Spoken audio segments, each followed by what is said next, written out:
We're back in Farnham. This pub used to be known as the Queen's Head Coffee Shop back in the 1800s. From this window, they used to sell coffee to people on horse and cart. This place has live music and a license that allows them to stay open till 3 a.m. Where's the lamb over here? Lambs over guys.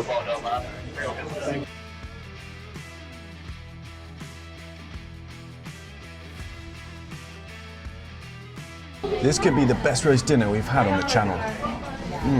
50% of the menu is vegan, and I went for the pulled pork vegan burger.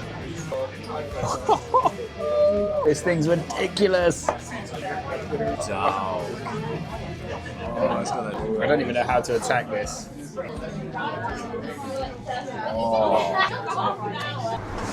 Amazing meal at the Queen's Head. Join us on our hunt for the best UK pub.